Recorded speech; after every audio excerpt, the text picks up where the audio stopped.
ਜ਼ਿਆਦਤੀ ਕੀਤੀ ਹੈ ਪੁਲਿਸ ਵਾਲਿਆਂ ਨੇ। ਮੈਨੂੰ ਉਹਨਾਂ ਨੇ ਮਾਰਿਆ, ਛਿੱਤਰ ਮਾਰੇ ਨੇ, ਕਰੰਟ ਲਾਇਆ ਤੇ ਅਸੀਂ ਇੰਨੇ ਪਰਚੇ ਪਾ ਦੇਣੇ ਨੇ। ਮੈਂ ਕਿਹਾ ਸਰ ਮੇਰਾ ਕਸੂਰ ਹੀ ਨਹੀਂ ਗਾ, ਮੈਨੂੰ ਕਿਉਂ ਮਾਰਦੇ ਪਏ, ਕਿਉਂ ਕੁੱਟਦੇ ਪਏ? ਇਹ ਕਿੱਧਰ ਦਾ ਕਾਨੂੰਨ ਹੈ ਕਿ ਮੈਨੂੰ ਮਾਰਦੇ ਕੁੱਟਦੇ ਰਹੇ ਨੇ? ਇਹ ਤੇ ਨਾ ਇਨਸਾਫੀ ਹੈ ਸਰ। ਮੈਨੂੰ ਇਨਸਾਫ ਮਿਲਣਾ ਚਾਹੀਦਾ। ਡਿਮਾਂਡ ਮੈਂ ਕਿੱਥੋਂ ਦੇਵਾਂ ਪੈਸੇ? कितने पैसे और कौन मांग रहा था? ਲੱਖ ਰੁਪਈਆ ਮੰਗਦੇ ਪਏ ਸੀ। ਇੱਕ ਫੁੱਲ ਵਾਲਾ ਲੱਖ ਰੁਪਈਆ ਮੰਗ एएसआई क्या नाम है उसका? ਫਾਹਦ ਕਰਕੇ ਕਹਿ ਰਹੇ ਸੀ। ये थाने का था, फिरोज वाले का कि चौकी का? ਚੌਂਕੀ ਵਾਲਿਆਂ ਦਾ ਸੀ। चौकी इंचार्ज था। ਹਾਂਜੀ। अच्छा, वो आपसे 1 लाख रुपया मांग रहा था। ਉਹ ਫਿਰ ਕਾਸ਼ੀ ਉਹਨਾਂ ਦਾ ਹੈਗਾ ਕੋਈ ਬੰਦਾ, ਉਹਨਾਂ ਨੇ 25-30 ਹਜ਼ਾਰ ਤੇ ਆ ਕੇ ਗੱਲ ਮੁਕਾ ਦਿੱਤੀ। अस्सलाम वालेकुम, मैं हूं एडी मलिक और आप देख रहे हैं एडी मलिक ऑफिशियल। नाज़रीन, आज मैं आपके सामने जो दास्तान लेकर आया हूं उसे सुनकर आप हैरान परेशान ज़रूर होंगे, क्योंकि पुलिस गर्दी की इंतहा हद तक बढ़ चुकी है। तो मेरे साथ जो शख्स मौजूद है ये पुलिस गर्दी का शिकार है। इनसे जानते हैं कि आखिरकार इन्हें पुलिस ने क्यों गिरफ़्तार किया और फिर किस तरह इसे तशद्दुद का निशाना बनाया। तो बाकी का मामला क्या है, इनसे जानते हैं। अस्सलाम वालेकुम।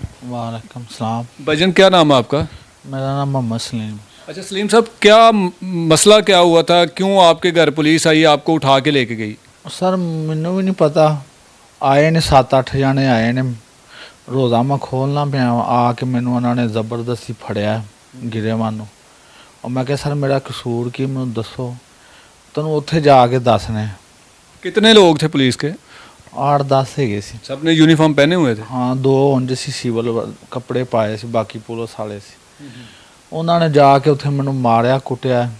हाले मेरा कोई कसूर भी नहीं। जो कहते तू चोर है, मैं क्या सर मैं की चोर, मैं मजदूर बंदा, मैं चोरी नहीं कर सकता। नहीं तू रश्का चोरी किया है। और जोड़े गवाह आए ने साडे, वो कहते ने यही मुजरम। लेकिन मैं नहीं हैगा। उन्होंने कहा भी ये साडा मुजरम नहीं। उन्होंने मेरे नाल ज्यादती की है पुलिस वालियां ने। मैनू उन्होंने मारिया, छित्तर मारे ने, करंट लाया ते असी इन्ने परचे पा देने ने। मैं क्या सर मेरा कसूर ही नहीं गा, मैनू क्यों मारते पे, क्यों कुटते पे? अच्छा सलीम साहब, ये पुलिस कौन से थाने की थी? और आपको जो सा ना वो जब उन्होंने गिरफ्तार करके वो लेके गए तो जाते ही आपको उन्होंने तशद्दुद का निशाना बनाना शुरू कर दिया? उन्होंने जाते मैनू पुलिस का बताएं कि कौन से थाने की थी? राणा टोन चौंकी हैगी है, डोरे बैकरी के पीछे, इत्थों दी पुलिस है। उन्होंने फिर मैनू जांदियां मारिया कुटिया। मेरा कसूर भी कोई नहीं गा। मैं रोया, गिड़गिड़ाया। मैं क्या मैनू छड़ दो, मेरा निक्के निक्के 4-5 बच्चे, मैं चोरी नहीं कर सकता। लेकिन इन्होंने मेरी एक भी नहीं सुनी। मैनू फिर इन्होंने रख के एक दिन रख के फिर 6-7 दिन मैनू फिरोज वाले रखा उत्थे। मेरे जी असी तेरे ते 2-3 परचे कर देने ने, दे देने ने, तू परचे दे विच शामिल है।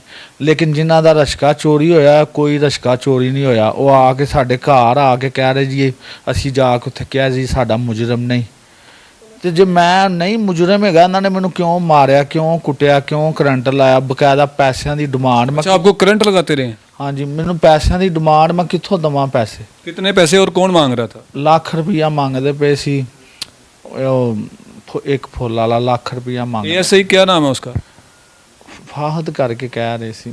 ये थाने का था, फिरोज वाले का कि चौकी का? ਚੌਂਕੀ ਵਾਲਿਆਂ ਦਾ ਸੀ। चौकी इंचार्ज था। हाँ जी। अच्छा, वो आपसे 1 लाख रुपया मांग रहा था। ਉਹ ਫਿਰ ਕਾਸ਼ੀ ਉਹਨਾਂ ਦਾ ਹੈਗਾ ਕੋਈ ਬੰਦਾ, ਉਹਨਾਂ ਨੇ 25-30 ਹਜ਼ਾਰ ਤੇ ਆ ਕੇ ਗੱਲ ਮੁਕਾ ਦਿੱਤੀ। ਉਹ ਕਹਿੰਦੇ ਤੂੰ ਮਾੜਾ ਬੰਦਾ ਹੈਗਾ, ਚੱਲ ਤੂੰ। ਉਹ ਉਹਨਾਂ ਨੇ ਅਸੀਂ ਇਸ ਰਫਾ ਦਫਾ ਕਰ ਦਿੰਦੇ ਹਾਂ ਗੱਲ। ਮੈਂ ਕਿਹਾ ਸਰ ਮੇਰੇ ਕੋਲ ਕਿੱਥੇ, ਮੈਂ 1000-1500 ਕਮਾਉਣ ਵਾਲਾ ਬੰਦਾ, ਮੈਂ ਕਿੱਥੋਂ ਤੁਹਾਨੂੰ 25-30 ਹਜ਼ਾਰ ਦੇਵਾਂ? ਤੇਰੇ ਤੇ ਪਰਚੇ ਪਾ ਕੇ ਫਿਰ ਅੱਗੇ ਕਰਨੇ। आपको डराते रहे कि जी तेरे ऊपर इतने पर्चे डाल देंगे, सारी ज़िंदगी बाहर नहीं आएगा। ਉਹਨਾਂ ਨੇ ਕਿਹਾ ਜੀ ਤੁਸੀਂ ਨਾ ਉਹਨੂੰ ਅੱਗੇ ਘੱਲੋ। ਮੈਂ ਕਿਹਾ ਚਲੋ ਫਿਰ ਅੱਗੇ ਮੈਂ ਮਰਿਆ, ਘਲਾ ਦਿਓ ਮੈਨੂੰ ਫਿਰ ਥਾਣੇ। ਉਹਨਾਂ ਨੇ ਫਿਰੋਜ਼ ਵਾਲੇ ਮੈਨੂੰ ਕਰਾਇਆ, ਉੱਥੇ ਮੈਂ ਰੋਂਦਾ ਕਲਪਦਾ ਰਿਹਾ। ਘਰ ਵਾਲੇ ਮੇਰੇ ਆਂਦੇ ਜਾਂਦੇ ਰਹੇ ਨੇ। ਉਹਨਾਂ ਦਾ ਜਿਨ੍ਹਾਂ ਦਾ ਰਸ਼ਕਾ ਚੋਰੀ ਹੋਇਆ, ਉਹਨਾਂ ਨੂੰ ਮੇਰੇ ਘਰ ਵਾਲੇ ਮਿਲੇ। ਉਹਨਾਂ ਨੇ ਕਿਹਾ ਜੀ ਅਸੀਂ ਪੁਲਿਸ ਵਾਲਿਆਂ ਨੂੰ ਕਿਹਾ ਸਾਡਾ ਮੁਜਰਮ ਨਹੀਂ, ਉਹਨਾਂ ਨੂੰ ਛੱਡ ਦਿਓ।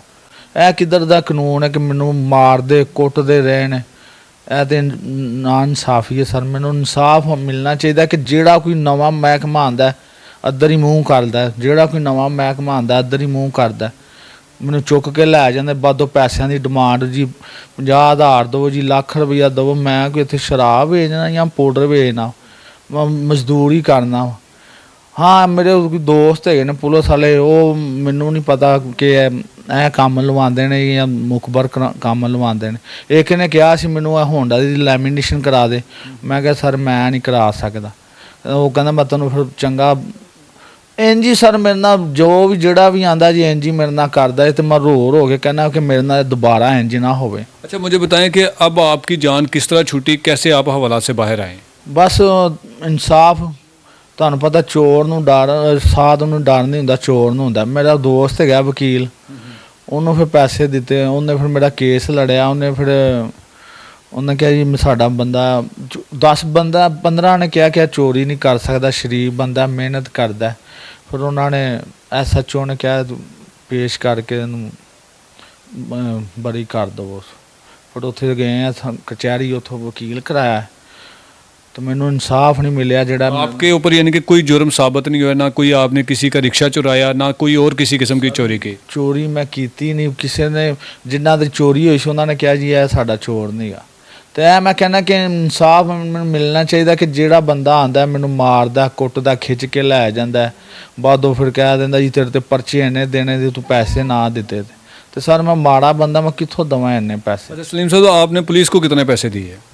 नहीं इन्होंने कोई पैसे नहीं, अगले ने कहते तेरे ते पर्चा दे के अगे कलाने। यानी कोई ज़ाती रंजिश आपको लगता है कि मेरे साथ कोई ऐसे लोग हैं जो मेरे खिलाफ जो उनसे इस तरह की साजिश करते हैं? तो मुखबर ही लगते ये सारे ऐले, तो चोरी चारी या झूठ है सारा, मुखबर ही लगते हैं जेडे पुलिस के नाल रले हुए हैं। आप हवालात में कितने दिन रहे थे? 7 दिन।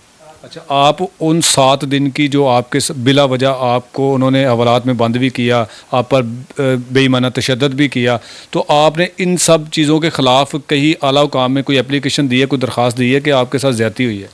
नहीं सर हाले तो नहीं दी। ਤੁਹਾਨੂੰ याद किया भाई आंबड़ नूं, क्योंकि मेरी बेटी फौत हुई सी, तो इन्होंने मैं बुलाया सी। बड़े अच्छे इंसान ने, बड़े नेक दिल ने, शरीफ ने। तो मैं कहना मैनू इंसाफ मिलना चाहिए कि दोबारा मिलना है काम। आप इन पुलिस वालों के ख़िलाफ़ जो आपके साथ ज़्यादती हुई है कोई दरख्वास्त देंगे इन लोगों के ख़िलाफ़, ताकि कार्रवाई हो कि आइंदा किसी और मासूम शहरी पर इस तरह की ये कार्रवाई ना करें? मैं तो सर कहना कि मैं कहना कि दोबारा ना हो, जिवें तुसीं मैनू कहना मैं उवें एप्लीकेशन देनी कि मैनू कल नूं कोई चुक के ना लै जाए, फिर इंज जी कोई काम होर पा जाए, रश्का चुक के लै जाए, मोटरसाइकिल चुक के कोई लै जाए, तो फिर मैनू लै जान। आपका कोई घर से सामान भी इन्होंने चुराया था? बस एक DVD ते मोटरसाइकिल तो मैनू लै गए सी। वापस दे दिया अभी तक कि नहीं? नहीं अभी DVD नहीं दी है, मोटरसाइकिल दी है। अभी उन्होंने कहा जी वो करो, तो ये करो, वो करो, जमानत लियाओ, तो रपट लिखाओ, ये करो। फिर 2 दिन लग गए नसन भजन च। अच्छा, आप मुझे बताएं कि आपको लगता है कि इस माशरे में रहते हुए आपको इंसाफ मिलेगा? मैनू तो लगता ही नहीं, क्योंकि मेरे नाल 1 दफ़ा कितने होया, 2-3 दफ़ा होया है। तो लेकिन सारे कहते ने कर देंगे, दोबारा नहीं होएगा इंज ये वो। लेकिन पुलिस वाले जिहड़ा भी महकमा नवा आंदा है वो मैनू इंज ही चुक के लै जांदा है। जिहड़ा आंदा है इन्हां नूं खवाओ पियाओ तो फिर नहीं चुकणगे। पुलिस वालियां नूं दवो खवाओ पियाओगे तो नहीं चुकणगे, तो जदों समझो नहीं दिता उदों चुक के लै जाणगे। उदों चोरी होर किसी ने कीती होएगी, सज़ा मैनू भुगतनी पेगी। जी बिल्कुल, ये शख्स जो पुलिस गर्दी का शिकार हुआ, 7 दिन ये थाना फ़िरोज़ाला की हवालात में इसने किस तरह दिन गुजारे और किस तरह इन पुलिस एहलकारों की जो बेड़िया नमा है, जो हमारे यूनिफॉर्म के अंदर बेड़िया किस्म के लोग हैं, उन्होंने किस तरह इस बेदर्दी से इस शख्स को तशद्दुद का निशाना बनाया और इसे करंट भी लगाते रहे। आप अंदाज़ा लगाएं कि इनके जो आला अफसरान हैं वो प्रेस कॉन्फ्रेंस से करते हैं, वो अब सोशल मीडिया पर अपने बयानात जारी करते हैं कि थाना कल्चर को हमने तब्दील कर दिया गया है, किसी किस्म की कोई हवालात में या थानों में तशद्दुद के वाक़यात को नहीं किया जाता, जो कि आज से पहले होते थे, मंजर-ए-आम पर भी आते थे।